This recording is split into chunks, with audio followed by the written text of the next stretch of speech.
So coming to Bigg Boss అంటే starting నుంచి వద్దాం ఒకసారి మొత్తం అన్ని మాట్లాడద్దు కానీ ఎందుకంటే మాట్లాడి మాట్లాడి మాట్లాడి అలసిపోయారు మీరు నాకు అర్థమవుతుంది. సో యా ఎలా అనిపించింది అసలు ఈ జర్నీ నీకు? It's a beautiful journey. నాకు ఇష్టమైన ప్రపంచం. నేను అంబియన్స్ని ఫీల్ అయ్యి అక్కడున్న మనుషులతో దగ్గర అవ్వాలి అనే ఒక ఇదితో వెళ్ళాను.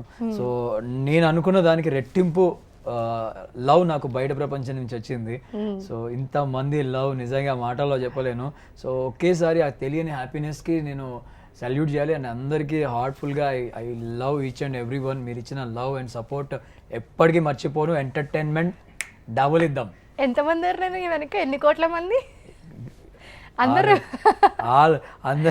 6 కోట్లు దాటింది ఇక్కడ మంది. సో నాకు తెలిసి ఇంకా జనాభా పెరుగుతుంది.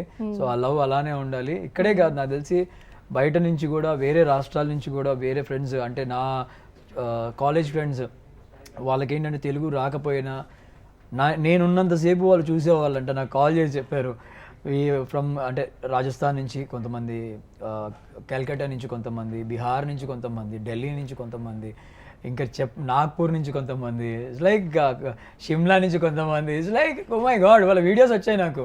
చూడు మేము ఎంతమంది సపోర్ట్ ఇచ్చామో. సో వాళ్ళు ఏంటంటే కొన్ని ప్లేసెస్లో మీకు చెప్తే మీరు హ్యాపీ, నాకే హ్యాపీ అనిపించింది, ఇంకా మీకు ఇంకా ఎక్కువ. వాళ్ళు టీవీ అన్ని ఒక ప్లేస్లో పెట్టి అందరూ వచ్చి చూసేవాళ్ళు అంట. లాంగ్వేజ్ రాకపోతే ఎట్లా చూస్తాం చెప్పు మచా, అయినా చూసిరు వాళ్ళు. అండ్ మచా వాజ్ దేర్ నెక్స్ట్ వర్డ్ అనమాట. సో మేము కూడా అలవాటు చేసుకున్నాం. చూస్తుంటే సన్నీ మచ్చా వచ్చాడు అని అలవాటు అయింది మాకు కూడా. Thank you so much.